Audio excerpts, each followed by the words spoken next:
हम करने जा रहे हैं CS502 के इम्पोर्टेंट टॉपिक पेपर के हवाले से जो जो क्वेश्चंस आएंगे MCQs आएंगे वो मैंने हाईलाइट कर दिए हैं। आप लोग जो है साथ साथ हाईलाइट करते जाओ, ये बहुत ज़्यादा इम्पोर्टेंट है। ग्रीडी एल्गोरिदम जो है मोस्ट इम्पोर्टेंट टॉपिक है, आपको इसके बारे में पता होना चाहिए। ऑप्टिमाइजेशन की प्रॉब्लम को सॉल्व करता है, बेस्ट सोल्यूशन हमें देता है ऑप्टिमल।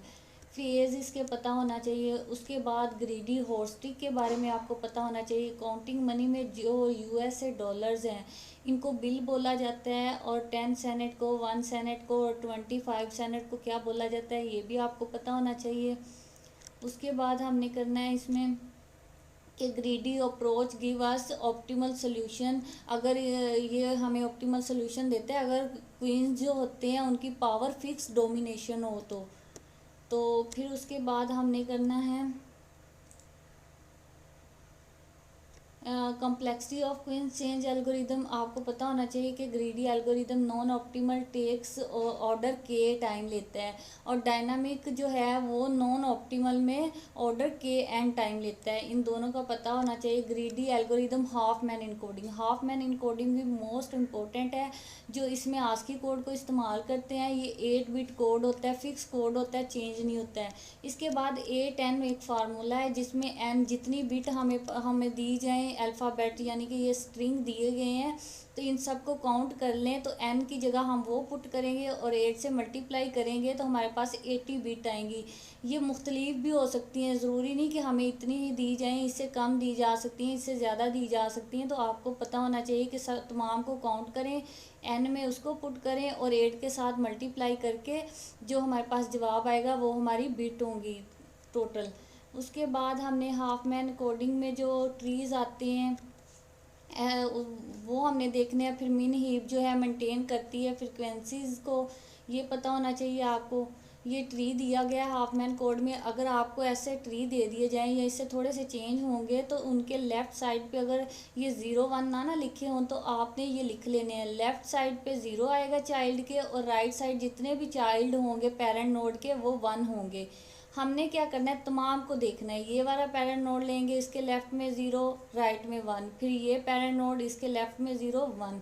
इस तरह हमें ये अल्फ़ाबेट दिए जाएंगे नीचे, और पूछा जाएगा कि बी की जो है वो हमें कोड वर्ड बताएं या डी का बताएं। तो हमने क्या करना है, ऊपर से स्टार्ट होना है, पहले पेरेंट से स्टार्ट होना है, और वहाँ तक आने के लिए रास्ते में जितने भी हमें 0 1 मिलेंगे वो हमने काउंट करते जाना है। देखें, जैसे कि हमें कहा जाए डी पे आए, हमने यहाँ से चलना है, यहाँ पे आना है, हमें एक 1 मिला, फिर यहाँ पे जाना है, फिर एक और 1 मिला, फिर यहाँ से डी पे आना है तो एक और 1 मिला, ये 3 3 1 हो गए हैं।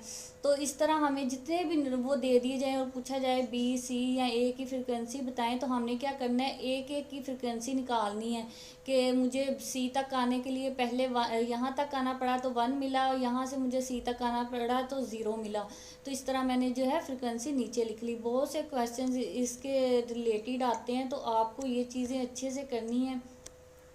उसके बाद ये चीज़ आप हाईलाइट कर लो, MCQs के हवाले से इम्पोर्टेंट है।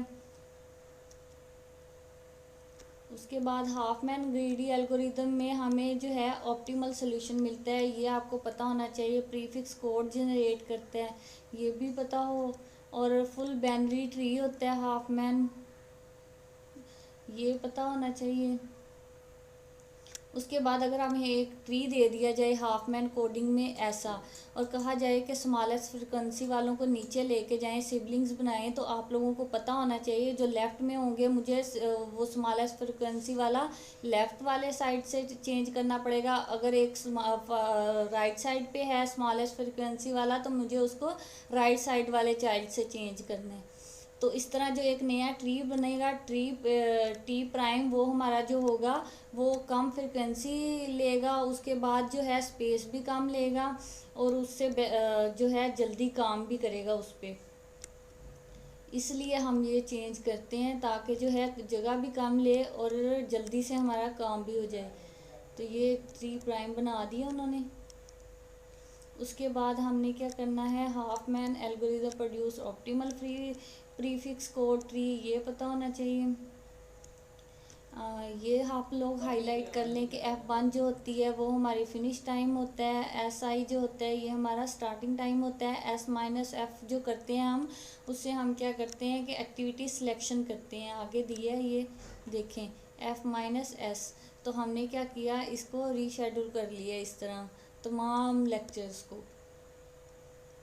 उसके बाद टाइमिंग एनालिसिस जो होता है वो हम इसका एक्टिविटी सिलेक्शन का आपको पता होना चाहिए कि ऑर्डर n log n होता है। ये आप लगा लें कि इसको हम बोलते हैं, ये फार्मूला आ सकता है ये कि वैल्यू पर यूनिट वेट बताएं, या ऐसा पूछ सकता है कि value per unit weight formula कौन सा है, तो आपको ये चीज़ें पता होनी जी। चैप्टर 8 आ गया। चैप्टर 8 में हमने क्या करना है, ग्राफ हमें दिए गए हैं, तो ये ग्राफ में आपको पता होना चाहिए ई को हम बोलते हैं एजिज और वी को बोलते हैं वर्टिसेस। और आपको ये जो है पूरी लाइन भी पता होनी चाहिए, एमसीक्यूज के हवाले से ये पूरा पूछ सकते हैं कि बताएं consist of a finite set of vertices v और node and e a binary relation on v called edges.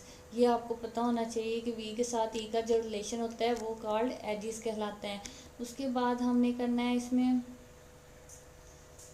In degree out degree आपको करवाई थी, ये भी पता होनी चाहिए। जब जहाँ हम मौजूद होते हैं वो इन डिग्री होती है, जैसे हम उस जगह से निकल जाते हैं वो आउट डिग्री हो जाती है। ई कार्डिनैलिटी पूछ सकते हैं ऐसी कि ई की कार्डिनैलिटी बताएं, तो आपको पता होना चाहिए sum of degree v is equal to 2E के, तो ये पता हो, इम्पोर्टेंट है एमसीक्यूज़ के हवाले से ये भी।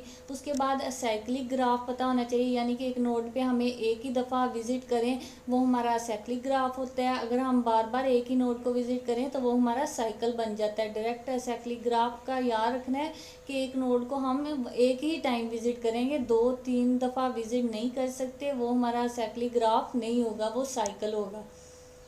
उसके बाद जो है एडजेंसिटी मैट्रिक्स जो है वो थीटा एन स्केयर स्टोरी लेता है, और लिस्ट जो है वो theta N plus E time लेती है। लिस्ट कम स्पेस लेती है एडजेंसिटी मैट्रिक्स से।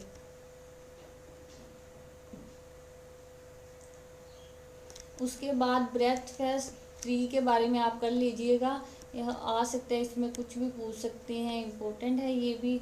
एमसीक्यूज के हवाले से तो मुझे नहीं लगा, लेकिन ये ऐसा क्वेश्चन आ सकता है, हमें क्वेश्चन दिया हो कहा जाए कि तमाम नोड को विज़िट किस तरह करना है, तो आपको पता होना चाहिए एक को सोर्स बनाएंगे, उसके साथ जितने भी अटैच होते जाएंगे उनको कलर करते जाएंगे डायरेक्ट अटैच को, फिर हम उधर से दूसरे पे जाएंगे, उनसे जो डायरेक्ट अटैच होंगे उनको हम कलर करेंगे। तो इस तरह जो है हम पूरा ट्री जो है वो विज़िट कर सकते हैं। DFS जो है वो भी इम्पोर्टेंट है एमसीक्यू के हवाले से, ये चीज़ आप। उसके बाद है जो ये टाइम लेता है वो theta V order V plus E time लेता है, ये पता होना चाहिए। एमसीक्यूज के हवाले से ये आ सकता है कि ये कितना टाइम लेते हैं। DFS वर्स करते हैं जब हम, तो अगर हम BFS में देखें तो ये जो होता है टोटल ओवरऑल टाइम जो होता है वो ऑर्डर ई लेते हैं। उसके बाद है टाइम स्टैम्प में ये 2 नंबर जो हैं विद वर्टिक्स एसोसिएट करता है, ये पता होना चाहिए, टाइम स्टैम्प में आता है। उसके बाद है बैक एजेस, ये बहुत ज़्यादा इम्पोर्टेंट टॉपिक है, मोस्टली आ रहा है पेपर में, और एमसीक्यूज़ के हवाले से मोस्टली पूछा जाता है फॉरवर्ड बैकवर्ड क्रॉस एजेस, और इनके जो है पैरेंथेसिस लेमा के बारे में, इनको हम इस तरह रिप्रेजेंट करते हैं, ये आपको पता होना चाहिए। उसके बाद हमने इसके एक और फॉरवर्ड और बैकवर्ड एजेस हैं जो हमने करने हैं इसमें लेमा में, ये आपको पता होना चाहिए कि फॉरवर्ड और क्रॉस एज को हम इस तरह रिप्रेजेंट करते हैं, बैक एज को हम इस तरह रिप्रेजेंट करते हैं। उसके बाद है undirected graph, no disjoint between forward and back edges, ये आपको पता होना चाहिए called back edges by convention, ये आता है। उसके बाद DFS साइकिल के बारे में ये जो है अंडरलाइन कर लें। उसके बाद लेमा में फॉरेस्ट, ये जो है एमसीक्यूज के हवाले से इम्पोर्टेंट है। DFS forest G and dot G called forest has back edges. उसके बाद है बी वेयर में no back edges means no cycle, ये पता हो।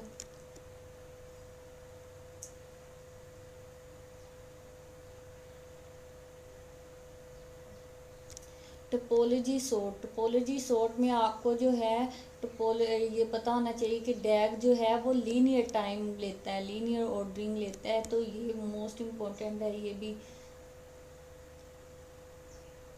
उसके बाद है रनिंग टाइम जो होता है, डैग का रनिंग टाइम जो होता है डीएफएस का, वो डैग में वो होता है theta V plus E time.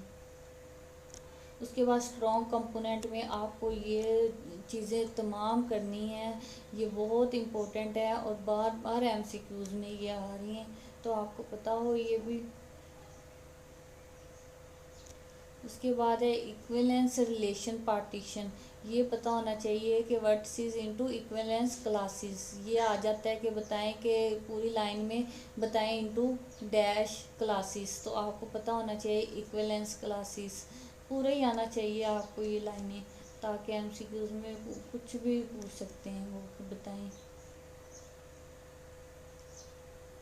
उसके बाद है ये वाला आप लोग अंडरलाइन कर लें, रिविजिटेड टोपोलॉजी जो होती है डैग में कैसे होती है, ये इम्पोर्टेंट है। ये टाइम जो होता है जीटी कितना लेता है, theta V plus E time लेता है जीटी।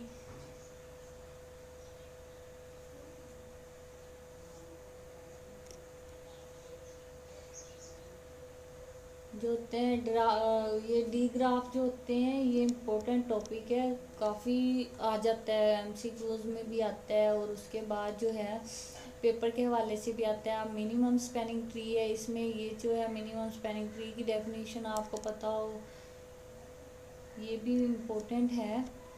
इसमें हमने ये पढ़ा था तो मैंने ज़्यादा ही अंडरलाइन कर ली है। यहाँ पे फ्री ट्री के बारे में पता होना चाहिए कि n-1 एजेस से हम इसको रिप्रेजेंट करते हैं, यूनिक साइकिल बनाता है ये जो फ्री ट्री होता है। तो breaking any edge on the cycle restore the free tree, ये भी पता हो, ये भी मोस्ट इम्पोर्टेंट है। उसके बाद है कंप्यूटिंग एमएसटी जेनेरिक, ये आपको पता होना चाहिए maintain subset of edges E of the graph, ये एजिस को मेंटेन करता है। उसके बाद है ग्रीडी एमएसटी, ये पता हो वेट के मुताबिक काट। क्रॉसकल एल्गोरिदम मोस्ट इम्पोर्टेंट है, आपको ये पता होना चाहिए कि ये क्या वर्क। उसके बाद एनालिसिस टाइम क्रॉसकल का होता है theta E log E and theta E log V. Prim algorithm भी इम्पोर्टेंट है, ये भी आपको पता होना चाहिए। उसके बाद डीजे कास्टर एल्गोरिदम हमने करना है, डीजे कास्टर एल्गोरिदम भी मोस्ट इम्पोर्टेंट है। हाँ जी, ये जो है टोटल टाइम जो लेता है प्रीम एल्गोरिदम, वो लेता है एक्सट्रैक्ट वर्टिक्स के लिए पीरियोडिक क्यू के लिए लेता है ओ लॉग वी, और पूरा जो टोटल टाइम होता है वो इसका होता है O log v plus log v. तो ये चीज़ पता होनी चाहिए। थोड़ा सा डिग्री दी हुई है, ये आपने नहीं लिखनी, सिर्फ इतना दिया होगा कि O log v plus log v. उसके बाद है शॉर्टेस्ट पाथ, शॉर्टेस्ट पाथ में आपको सिंगल सोर्स शॉर्टेस्ट पाथ है जो है, इसके बारे में आपको पता हो बस।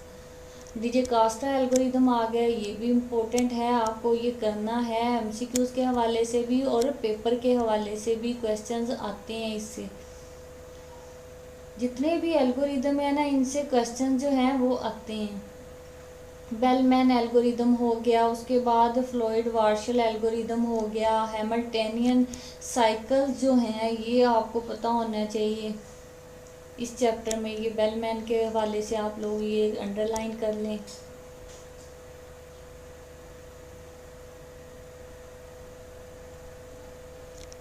फ्लोइड वार्शल के हवाले से ये अंडरलाइन कर लें। क्वेश्चन के हवाले से भी आप इसको करिएगा, क्वेश्चन भी आ सकता है इससे। कॉम्प्लेक्सिटी जो है थ्योरी, ये आपको पता होना चाहिए, एक्सपोनेंशियल टाइम क्या लेता है। उसके बाद एमपी कंप्लीटनेस क्लासेस जो होती हैं वो पता होना चाहिए आपको। डिसीजन में हमें ये लाइन जो है इम्पोर्टेंट है, एमपी क्लासेस के बारे में पता होना चाहिए। उसके बाद हमने करना है रिडक्शन में कुछ नहीं करना, फाइव प्रॉब्लम जो है नेगेशन आपको पता होना चाहिए, बूलियन और पता होना चाहिए, बूलियन एंड पता होना चाहिए। इसके अलावा हमने कुछ नहीं करना। ये हमारा जो है एमसीक्यूज़ के हवाले से और पेपर के हवाले से तमाम लेक्चर्स जो हो गए हैं फाइनल के, और इंशाल्लाह इसी में से ही पेपर आएगा। आप लोग जो है जितने भी मैंने अंडरलाइन कर लिए हैं, आप लोग उस चीज़ को अंडरलाइन कर लें और क्वेश्चन तैयार कर लें। तमाम एल्गोरिदम जितने भी हैं, ब्रेथ फर्स्ट है, डायग्राफ, स्ट्रॉन्ग कंपोनेंट है, मिनिमम स्पैनिंग ट्री है, जीटी ग्राफ है, Prim algorithm, Dijkstra algorithm, Floyd Warshall है, हैमिल्टनियन